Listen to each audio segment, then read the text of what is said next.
Shalom, kembali lagi nih sama kita di ibadah hari Minggu nih. Sekarang ada saya, Pak Yus, dan sama saya ada siapa nih? Kadika ya. Kadika. Ya, ini namanya Kadika, bisa dipanggil Kak Rene. Ya, jadi macam-macam. Namanya macam-macam memang. Oke, kita mau mulai ibadah kita. Kita ambil saat teduh sejenak dulu kali ini.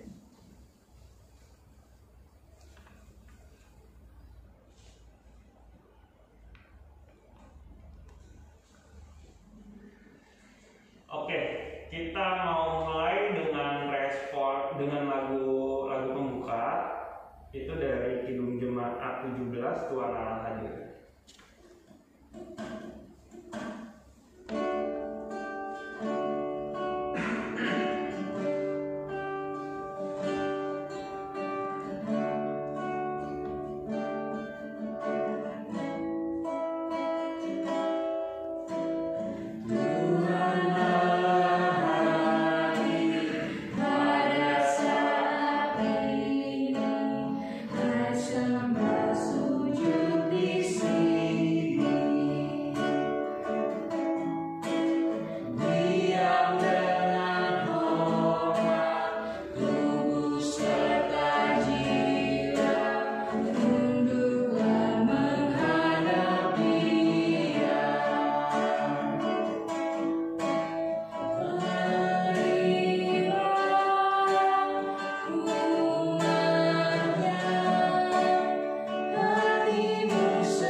Adik-adik boleh lipat tangannya, tutup matanya, ambil waktu yang kira-kira kita memang siap untuk menerima firman Tuhan.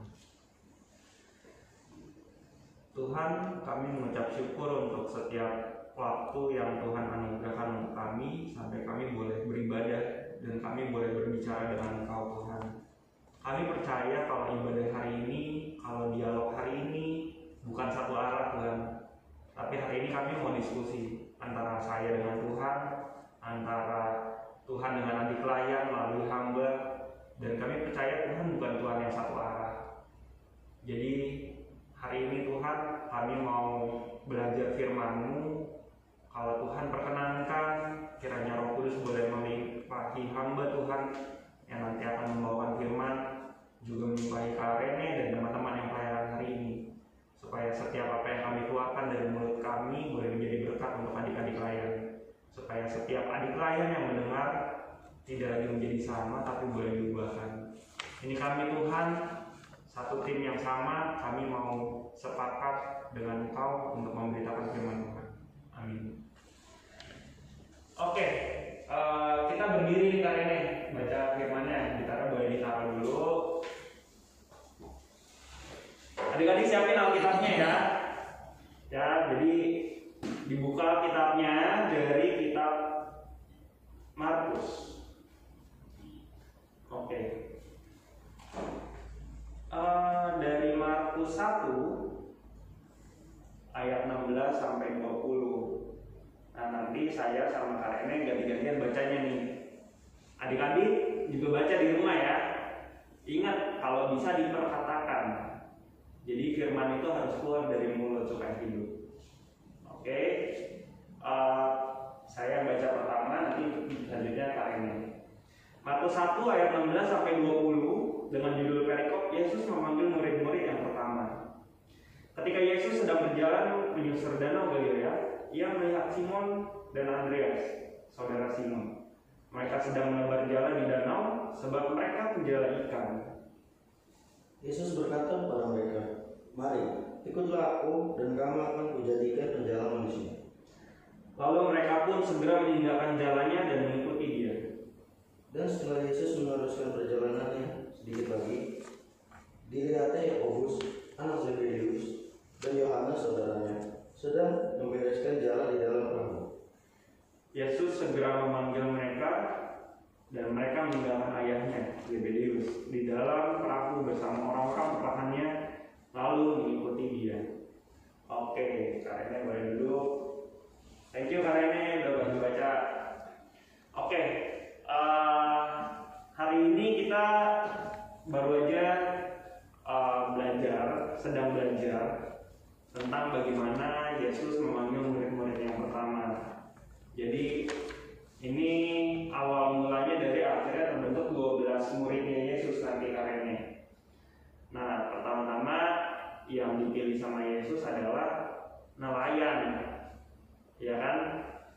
Di situ dibilang Yesus lagi jalan-jalan tuh menyusuri Danau Galilea. Kalau di ayat 16, terus ia melihat Simon. Ingat Simon, bukan Simpson. Kalau Simpson bapak saya. Ya, kita santai sedikit. Jadi biar adik-adik juga bisa rileks, biar kakak juga bisa tenang. Nah, dia melihat Simon dan Andreas, saudaranya si Simon. Pas dia lihat lagi jalan kan Yesus jalan, ada orang tuh. Tapi kayaknya nggak sembarang orang, ya kan? Kayaknya bagus kalau gue jadi murid. Itu bahasanya Yesus mungkin, bukan Yesus saat itu. Dia ngomong tuh, ya kan? Ngomong, ikut gua dong. Gua mau jadiin lu penjala manusia. Responnya mereka apa tuh? Karena di ayat 18. Mereka tanpa ragu langsung meninggalkan jalannya dan mengikuti dia. Oke. Ada respon langsung ditinggalin jalannya, terus dia ngikut Yesus. Berarti bukan berarti mereka nggak kenal sebelumnya dong.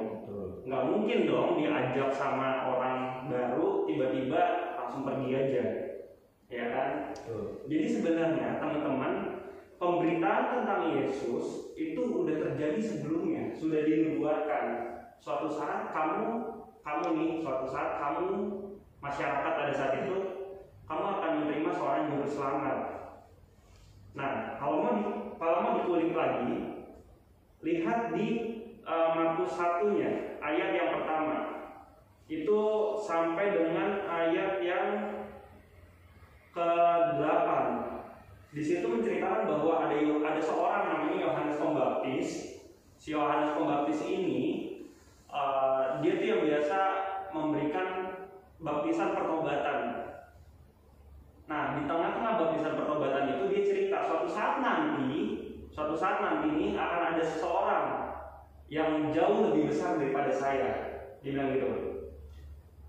Bahkan dia bilang di sini nih, sebentar ya, ayat yang ke-7. Markus 1 ayat yang ke-7. Karenanya boleh bantuin baca. Inilah yang diberitakannya. Sesudah aku akan datang ia yang lebih berkuasa daripada aku. Membungkuk dan membuka tali kasutnya pun aku tidak layak. Nah, Yohanes Pembaptis bilang tuh di tengah-tengah khotbahnya dia. Ketika dia dibaptis, khotbahin orang, dia bilang, nanti akan ada orang yang jauh lebih besar daripada aku. Membungkuk, bahkan membuka tali kasut ya. Kalau tali kasut kan tali sepatunya aja dia nggak layak. Nah, dia yang nanti akan menyelamatkan. Itu yang nyebabin pada akhirnya Simon dan Andreas ketika diajak sama Yesus, ini kayaknya orang yang memang dinubuatkan sama Yohanes saat itu. Ya, jadi kebesaran nama Yesus tuh sudah dinubuatkan sebelumnya sama Yohanes. Sampai akhirnya ketika Yesus menunjuk orang itu percaya gitu. Terlebih lagi Yesus sendiri pun pasti dipenuhi sama Roh Kudus. Nggak bisa orang sembarang. Saya sebagai kakak layan gitu, saya jujur-jujuran aja. Saya sebagai kakak layan aja kadang ngajak adik teruna, yuk ikut ibadah yuk. Kadang diiyain, kadang juga ya nanti. Benar ya Kak? Jadi memang ada kesulitan ketika mengajak orang. Dan nggak bisa sembarang orang ngajak sebenarnya karena. Tapi satu hal yang saya pelajarin adalah Yesus mau turun. Dia yang dikatakan sama Yohanes begitu besarnya, dia mau turun. Kenapa dia mau turun? Kita bisa lihat buktinya. Yesus berjalan menyusuri Danau Galilea. Dia jalan loh. Dia nggak naik kendaraan, dia bukan berlaku seperti raja, tapi dia jalan. Dia jalan, dia jemput bola, dia tunjuk, dia pilih. Ya, itu yang kita pelajari yang pertama. Terus dia milih lagi nih, Yakobus anak Zebedeus dan Yohanes saudaranya, murid berikutnya.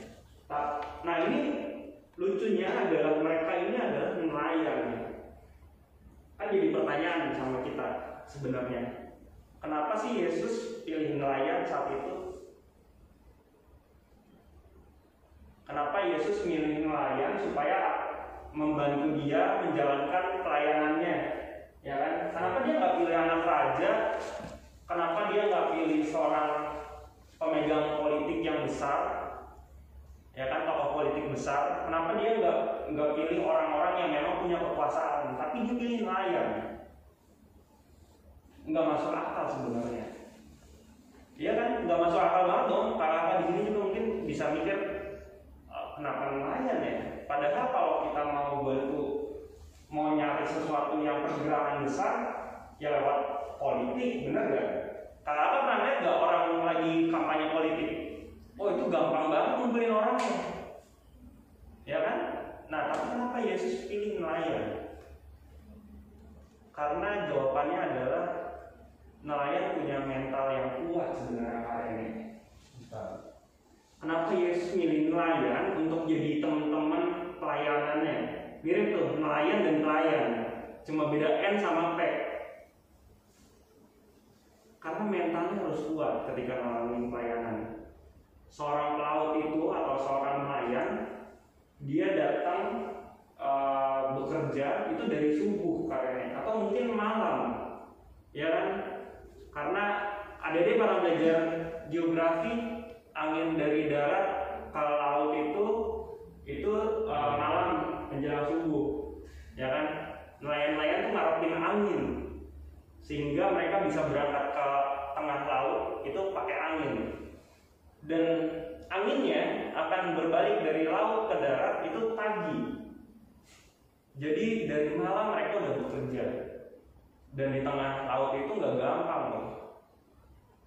Jadi adik-adik yang punya bapaknya pelaut, tanyain deh, enak gak sih kerja di laut? Nggak gampang sebenarnya. Karena punya kakak pelaut, ya kan? Dan nggak gampang akhirnya ketika pergi meninggalkan rumah itu ke laut, banyak yang ditinggalkan kan, keluarga, saudaranya, orang-orang yang terkasih. Sampai akhirnya Tuhan memilih si nelayan-nelayan ini. Karena satu, mentalnya teruji, ya kan? Sama nanti ketika mereka ngalamin pelayanan, mereka akan ngalamin yang namanya ujian. Banyak cacian dan banyak makian, hampir semua murid Yesus itu mati ujungnya, ya kan? Paulus dipenjara, Petrus disalib juga, disalib terbalik bahkan, ya kan? Petrus disalib terbalik, kenapa? Ada yang tahu nggak? Kalau menurut gue ya, gue pernah baca karena dia gak mau mati dengan cara yang sama kayak Tuhannya. Ya, saya tambahin dikit caranya benar. Ini di luar konteks, tapi saya mau cerita aja buat tambahan. Jadi artikel yang baca karyanya betul, dia tidak mau mati sama seperti Tuhannya karena dia merasa belum layak sama seperti Tuhannya. Akhirnya dia bilang, salibkan saya terbalik. Ya, jadi nggak gampang ngejalanin pelayanan, termasuk kakak-kakak di sini juga. Ya, jadi saya melihat pelayanan itu bukan cuma sebatas mengaku janji dengan segenap hati, tapi perjalanannya panjang ke depan. Dia harus lewatin ombak, dia harus lewatin badai, dia harus lewatin angin kencang mungkin, sampai akhirnya dia berjalan sudah jauh dan nggak sadar kalau dia berjalan sudah jauh. Kenapa? Karena dia menggandeng Tuhannya. Nah, kita mulai masuk nih, menarik sebenarnya. apakah sebenarnya firman ini ditujukan untuk kalian doang kayaknya? Karena sekilas ini ngomongin tentang pelayanan kan, ya kan?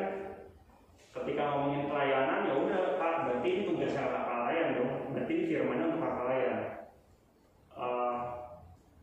Kalau dibaca sekilas mungkin iya, tapi kalau kita renungin dan kita lihat baik-baik, sebenarnya kita bertanya-tanya siapa pelayan itu. Saya balikin itu ke adik-adik layan, siapa pelayan itu sebenarnya? Apa itu pelayan? Apa itu pelayan? Apakah hanya saya yang sama kalian yang duduk di depan mimbar saja, depan pelayanan ini, atau kalian di belakang layar saja yang dibilang pelayan? Apakah harus maju ke depan sini untuk disebut sebagai pelayan? Nah, sebenarnya itu yang jadi pertanyaan hari ini. Adik-adik juga sebenarnya harus sadar. Mereka nggak pakai rompi, kalian nggak pakai rompi kan? Belum pakai rompi, tapi Kak, emang iya ya saya pelayan. Saya nggak pakai rompi kayak kakak. Saya nggak pakai pin kayak Kak Rene. Saya nggak megang gitar. Jawabannya adalah iya. Setiap orang percaya yang udah ditebus sama Tuhan itu pelayan. Kenapa? Karena ketika sudah dibaptis, dicurahkan dalam nama Bapa, Putra, dan Roh Kudus, materai keselamatan itu tertempel sebenarnya di dahinya ikan pelayan. Dan kalau sudah tertempel materai, mungkin kedepannya, bukan mungkin ya, pasti kedepannya adik-adik lain udah dicap sebagai pelayan karena udah punya materai keselamatan. Kak, kapan sih saya dimateraikan keselamatan itu? Waktu dibaptis. Hampir semua mungkin, hampir semua adik-adik layan yang saat ini join IG pasti udah dibaptis kan? Karena udah, saya udah, Kanoni, Udah. Kak Gide, Kak Esther, Udah. ya, hampir semuanya udah dibaptis. Terus maknanya dibaptis apa Kak? Orang saya dibaptis waktu masih kecil, saya belum ngerti apa-apa. Kok bisa-bisanya saya diselamatkan? Padahal saya belum mengucapkan janji. Benar ya? Karena baru mengucapkan janji kan ketika katekisasi, waktu CD, ya kan? Agak bertanya-tanya dong. Saya belum mengucapkan janji gak saat dibaptis. Tapi kenapa saya udah terima materai keselamatan? Dan kenapa ketika saya sudah menerima materai keselamatan saya harus bergerak melayani? Terus bagaimana saya harus melayani Kak? Orang saya masih sekolah. Panjang pertanyaannya tuh Kak. Tapi kita jawab satu-satu ya. Kita ngomongin pertama, ketika adik-adik dibaptis dalam nama Bapa, Putra, dan Roh Kudus. Ketika adik-adik belum memilih, jawabannya adalah kalian sudah diselamatkan karena Tuhan yang memilih kalian. Adik-adik sama karenanya mungkin kita bisa baca di Yohanes 15.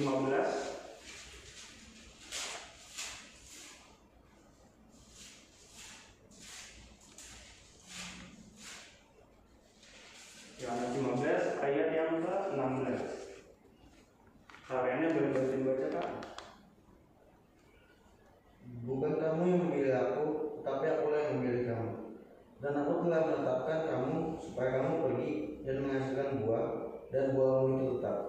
Supaya apa yang kamu minta pada Bapa dalam namaku diberikannya kepadamu. Ya, jadi kalau ditanya, Kak saya dibaptis dan saya dianggap jadi pelayan, padahal saya nggak milih. Ya memang jawabannya kalian nggak milih. Karena di sini dikatakan jelas, bukan kamu loh yang milih aku. Aku ini hanya huruf besar ya kali ini kalau saya nggak salah. Ya, bukan kamu yang memilih aku, tetapi akulah yang memilih kamu. Jadi ketika kamu terpilih nih, jadi orang-orang yang dimateraikan keselamatan, kamu harus bergerak. Kenapa? Di situ dibilang, dan aku telah menetapkan kamu supaya kamu pergi dan menghasilkan buah, dan buahmu itu tetap. Ya, jadi kalau misalkan adik-adik sudah terpilih, kalau kalian yang di sini sudah terpilih, kalau tidak bergerak, ya menurut saya sia-sia sih materi keselamatan yang udah kakak terima, adik-adik terima. Jadi kalau misalkan dikatakan, Kak, saya bingung Kak, saya udah terima materi keselamatan, saya sudah dibaptis, saya dikatakan harus melakukan pelayanan, sedangkan saya posisi masih adik pelayan. Apa yang harus saya lakuin? Sering jadi pertanyaan, pelayanan itu harus ngapain sih Kak? Ya kan? Tadi Kak Reni bilang pelayan itu apa sih? Pelayan itu orang-orang yang sudah dimaterikan keselamatan atau baptisan, disempurnakan lagi dengan CD, peneguhan CD. Ya, jadi kenapa saya dikatakan sebagai pelayan? Kenapa adik-adik dikatakan juga sebagai pelayan? Bahkan dikatakan, ini jawabannya ya, bahkan dikatakan di Paulus bahwa kamu adalah surat yang terbuka. Kenapa surat yang terbuka? Supaya orang-orang bisa semuanya melihat, semua orang bisa baca sebenarnya surat yang terbuka. Jadi pelayanan itu bukan berbicara bagaimana adik-adik atau kakak-kakak ada di depan mimbar. Justru sebaliknya, pelayanan itu ngomongin ketika kakak lagi nggak di depan frame kamera ini nih. Justru ketika ngomongin adik-adik pelayan tidak lagi saat ibadah. Justru perkataan kamu adalah pelayanku itu akan terjadi ketika adik-adik kembali ke kehidupannya dan ngelakuin firman Tuhan. Simpel aja kok firman Tuhan, walaupun jalaninnya itu adalah antara perjalanan kamu dengan Tuhan, tapi perintah Tuhan itu simpel-simpel aja. Contoh, hormatilah ayah dan ibumu. Berapa kali kita sering berdebat sama ayah dan ibu kita? Bahkan firman Tuhan bilang, hormatilah ayah dan ibumu supaya lanjut usiamu, diberkati kamu, usiamu bertambah. Ya. Sebenarnya maksud firman Tuhan itu enggak sepele sebenarnya. Selalu ada berkat di ujungnya, bukan cuma asal perintah. Jadi gini, tadi di tengah doa saya adalah saya bilang Tuhan biar adik-adik ini mengerti supaya ibadah hari ini adalah ibadah dua arah, antara adik pelayan dengan Tuhan atau Tuhan dengan adik pelayan. Jadi sebenarnya sosok pribadi yang adik-adik layani itu pribadi yang sama, hampir sama kayak kita. Kita yang hampir sama dengan Tuhan pribadinya. Jadi dia bisa ngomong, dia bisa punya maksud dan dia punya tujuan. Dia bukan cuma asal merintah, dia bukan robot yang cuma tunjuk kamu lakuin ini. Ya, jadi kalau adik-adik punya kesempatan untuk melayani Tuhan lewat setiap apa yang adik-adik lakukan, lakuin. Hormati ayah dan ibumu. Kak, hormati ayah dan ibumu ngapain Kak? Apakah gue setiap hari cuma berlaku sopan? Apakah gue setiap hari cuma ngomong iya aja sama orang tua kita? Oh, itu maknanya dalam.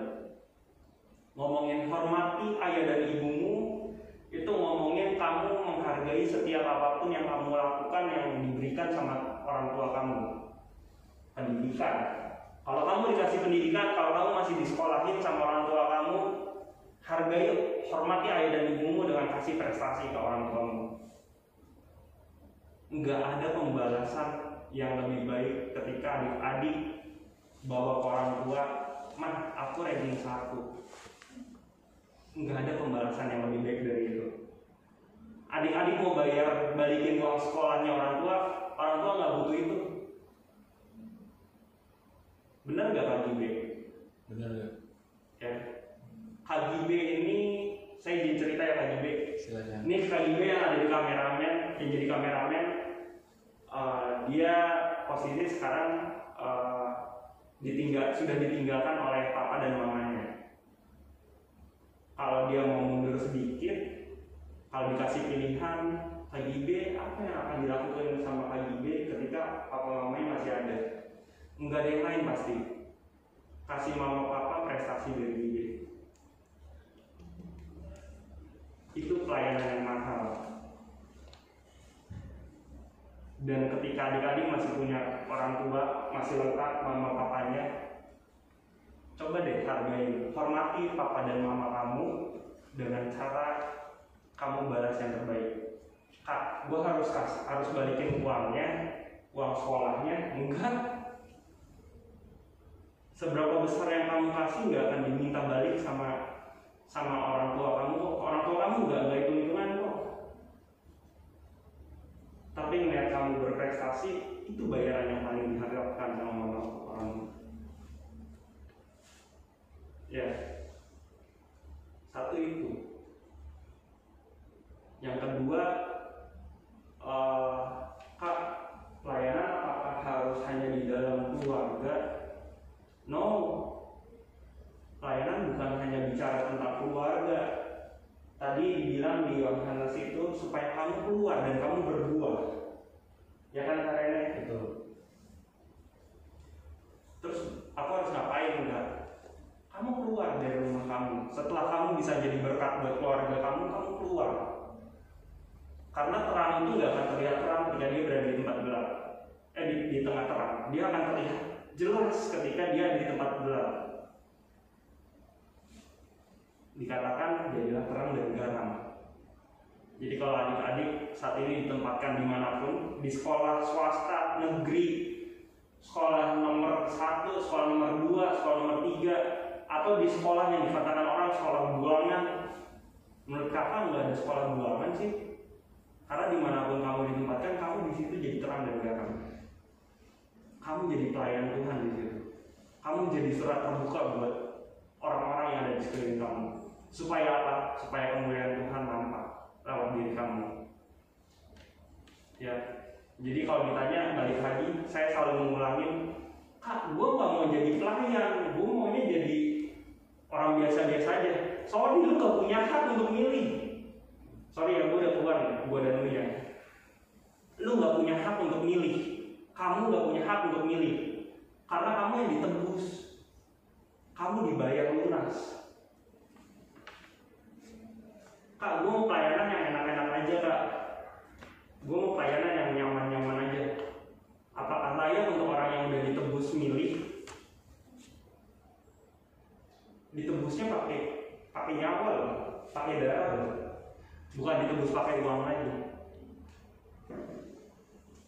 Ya. Jadi adik-adik termasuk kakak layan juga. Ini firman bukan buat adik kalian saja, tapi buat saya pribadi, buat kalian juga, buat teman-teman yang ada di sini.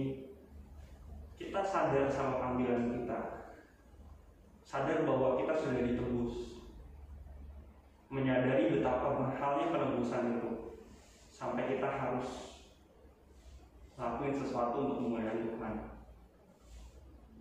Dan kunci yang kedua adalah jangan batasi pelayananmu dengan mimbar, dengan rompi, pelayananmu dengan ketika pegang kitab. Jangan batasi. Pelayanan kamu itu hidup di tengah orang tua, hidup di tengah keluarga, hidup di tengah teman-teman. Di situ kamu jadi berkat buat mereka. Karena sekali lagi saya katakan, kata-kata apa yang saya keluarkan dari mulut ini nggak pernah bisa mengalahkan tindakan. Ya, tindakan berbicara lebih keras daripada kata-kata. Jadi kalau kamu cuma ngomong dong, ya Kak, saya mau melayani Tuhan, tapi besok kamu memaki mama papa kamu, stop ngomong kalau kamu udah ngapain pelayanan. Oke? Dari saya itu aja. Karenanya mau ada tambahan? Mungkin Silakan Kak. ada tambahan sedikit. Sebenarnya untuk khotbah kali ini bisa dibilang pedang bermata dua sih, menunjuk ke kita pelayan dan juga kita sampaikan ke adik pelayan. Jadi sebenarnya kalau dari pertanyaannya bukan lebih tepat apakah kita pelayan atau bukan, karena kayak yang Kak Julius bilang tadi, dari awal kita dari dimaterain sebagai pelayan.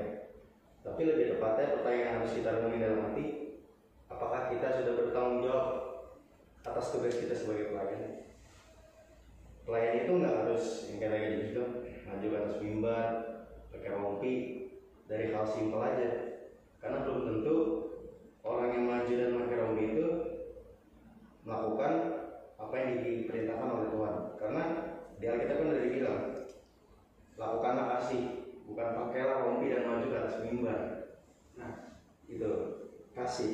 kita kasih. Percuma kalau kalian naik ke atas pakai seragam rapi, tapi kalau di rumah kalian masih marah-marahin orang tua, bohong, di luar kalian pukul teman kalian mencuri, itu jujur useless.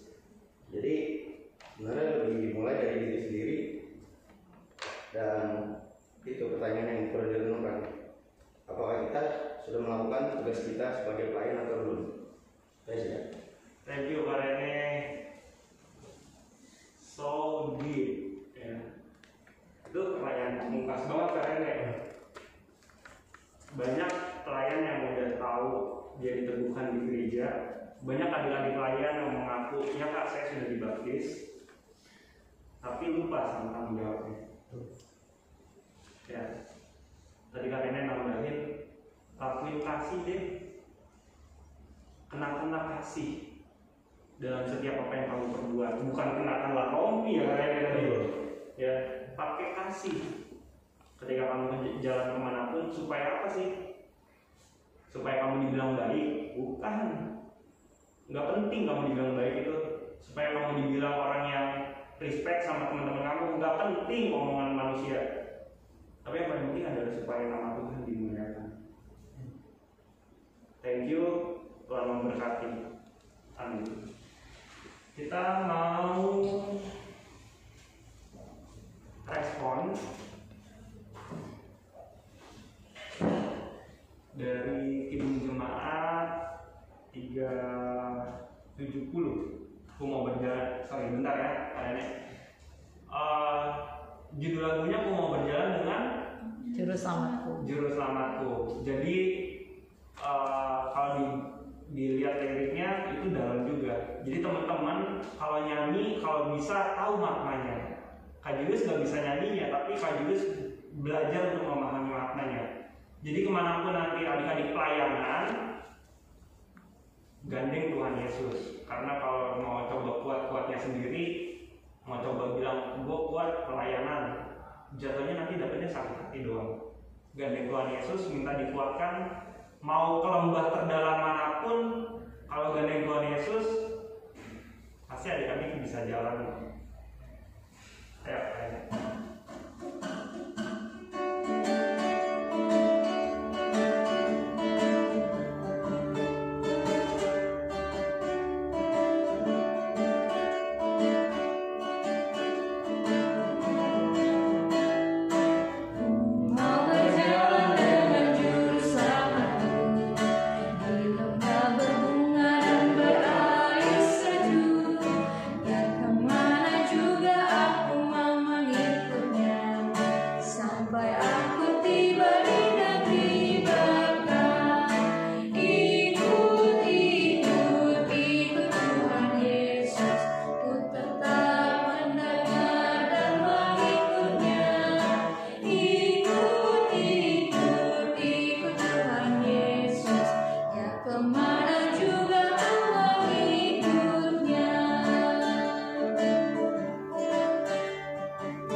Dia ngajak kita. Karena ini ada warna apa untuk minggu depan Kak? Ada banyak Kak. Wah. Yang pertama tuh adik-adik jangan lupa absen ya. Itu di kolom komentar adik-adik jangan lupa absen. Baru yang kedua, untuk persembahan adik-adik bisa lakukan melalui transfer. Ataupun ketika ibadah gabungan adik-adik bisa memberikannya secara langsung. Lalu yang terakhir itu jangan lupa datang lagi di ibadah minggu depan jam 9. Oke. Satu lagi Kak Yus mau nambahin, ini bukan buat adik pelayan tapi untuk kakak layan dan pengurus. Minggu depan kita mau ada rapat lengkap antara pengurus dan pelayan. Itu waktunya jam 12:30 di gereja Bethesda. Ya, jadi Kak Julius minta kesediaannya kakak-kakak yang saat ini sedang join live IG, termasuk kakak-kakak yang belum sempat join, nanti akan kita infokan lagi untuk bisa rapat lengkap. Karena Kayaknya kalau pandemi ini kita nggak berpegangan tangan dalam arti satu hati, kayaknya kita bakal kecolongan dalam pelayanan kita. Jadi Kak Rene yang di sini dulu nih, Kak Rene, Kak Noni, Kak Gibe, Kak Esther, sampai bertemu minggu depan juga selain di ibadah di rapat lengkap. Konsolidasi kita ya.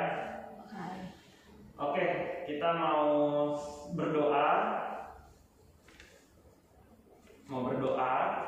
Nanti ditutupnya sama Bapak kami, Kak Rene doksologi juga ya untuk tutupnya. Terima kasih. Ya saat itu nanti. Nah terus kira-kira adik lain lagi ada yang ujian gak sih Kak? Atau belum masanya? Lulus-lulusan. Oh lagi lulus-lulusan ya? Berarti lagi proses mau naik ke kuliahan atau ke SMA ya? SMP ke SMA? Betul ya? Oke. Kita mau berdoa, kita mau berbangun syafaat ini. Yuk kita tenangkan hati kita berdoa. Tuhan yang kami sembah, Bapa, Putra, dan Roh Kudus, kami mengucap syukur kalau ibadah hari ini boleh kami selesaikan. Kami boleh berada di penghujung ibadah, tapi kami percaya ibadah kami yang sejati belum selesai Tuhan. Karena hari lepas hari, itulah ibadah kami. Dalam keseharian kami, dalam setiap tingkah laku kami, itulah ibadah kami. Bukan demi memuaskan manusia, bukan demi memuaskan orang tua kami, teman-teman kami, kakak adik kami, tapi kami mau memuaskan Tuhan. Kami mau kasih sesuatu yang terbaik buat Tuhan lewat tingkah laku kami. Tuhan, banyak yang kami ingin doakan Tuhan. Sebagaimana manusia banyak keinginan kami Tuhan, tapi kami tahu keinginan kami kadang melebihi dari apa yang kami butuhkan. Dan untuk itu Tuhan, kami mau belajar satu hati, belajar untuk terjadilah sesuai dengan kehendak-Mu. Kami mau belajar kalimat itu Tuhan. Kalau Tuhan hari ini berbicara kepada kami supaya kami boleh jadi pelayan-Mu yang mengenal tanggung jawab kami Tuhan, biarlah itu semua sesuai dengan kehendak, terjadi sesuai dengan kehendak Tuhan. Kalau kami boleh ajukan satu permohonan kami Tuhan untuk adik-adik pelayan yang saat ini lagi proses perpindahan jenjang sekolah Tuhan, baik dari SMP ke SMA maupun dari yang SMA akhirnya lanjut ke jenjang yang lebih tinggi tingkat kuliah. Kami sudah melakukan yang terbaik dari apa yang kami bisa, dan kami mau serahkan Tuhan apapun yang sudah kami kerjakan ke dalam tangan Tuhan. Kami percaya untuk setiap kami yang sudah melakukan yang terbaik, dan kami mau menyerahkan semuanya. Kami sudah melakukan orait labora Tuhan, dan kami percaya Tuhan gak akan pernah menyia-nyiakan itu semua. Tuhan, kami berdoa untuk adik-adik pelayan yang boleh menyerahkan setiap hidupnya ke dalam tangan-Mu, supaya Tuhan kasih yang terbaik untuk mereka Tuhan. Tuhan kasih sekolah yang layak, Tuhan kasih guru yang terbaik di jenjang berikutnya, Tuhan kasih pendidikan yang luar biasa untuk mereka Tuhan. Karena kami percaya untuk orang luar sana banyak yang belum bisa merasakan itu. Untuk itu kami Tuhan, kakak layan di tempat ini mau bersatu hati, minta kekuatan adik-adik layan Tuhan, supaya dikuatkan ketika mereka masuk jenjang berikutnya. Tuhan, kami juga berdoa untuk kakak layan di tempat ini yang boleh pelayanan, termasuk kakak layan yang boleh melakukan pelayanan di luar kamera melalui live IG ini Tuhan. Biarlah mereka boleh berjalan mengikuti Yesus, supaya mereka boleh tahu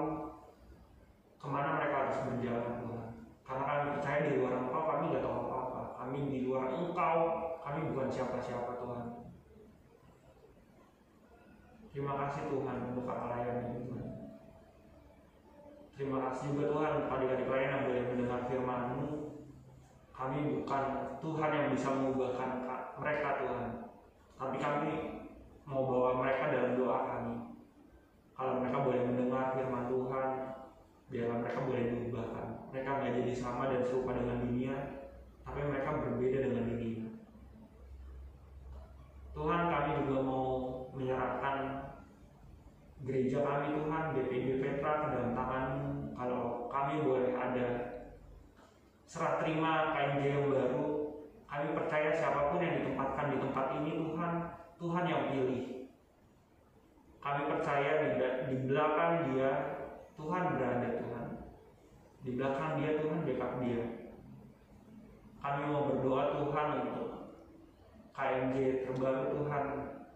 Tuhan sertai dia, berikan hikmat, pengertian, kebijaksanaan supaya kami domba-domba dia Tuhan di tempat ini boleh digembalakan dengan baik. Kami percaya setiap manusia punya kelemahan. Kami percaya ketika kami pakai tubuh, daging, dan kulit kami penuh dengan keterbatasan. Tapi kami percaya juga kalau Allah kami Allah yang tidak terbatas. Dia unlimited. Dan ketika kami minta Tuhan yang menyertai KMJ terbaru kami, Tuhan yang berkuasa, Dia mau menyerahkan dirinya ke hadapan Tuhan. Kami percaya Tuhan yang akan jawab semua persoalan itu. Berkati, berikan hikmat, semua yang terbaik turun dari surga untuk KMJ baru kami Tuhan. Karena kami tahu Tuhan, setiap pemimpin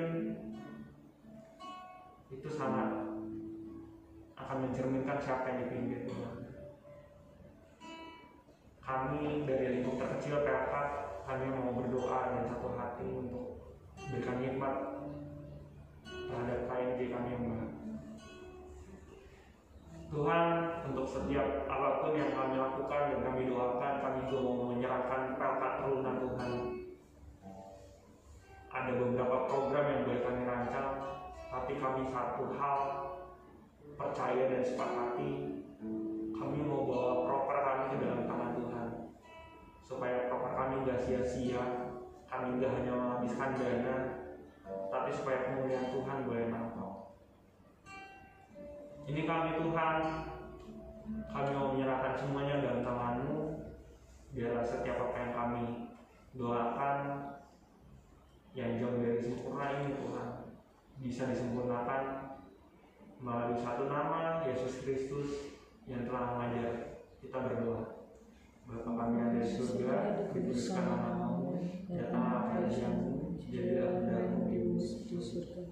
Berikanlah kami pada hari kami secukupnya, dan ampunilah kami kesalahan kami, seperti kami juga mengampuni orang yang salah kepada kami.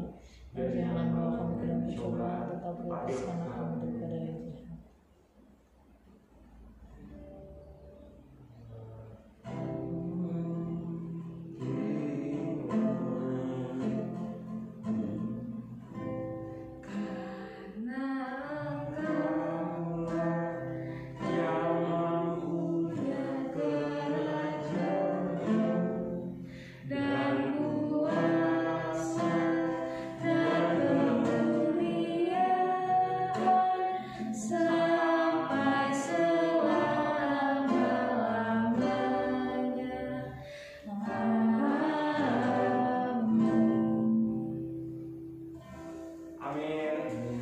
Thank you adik-adik yang boleh join.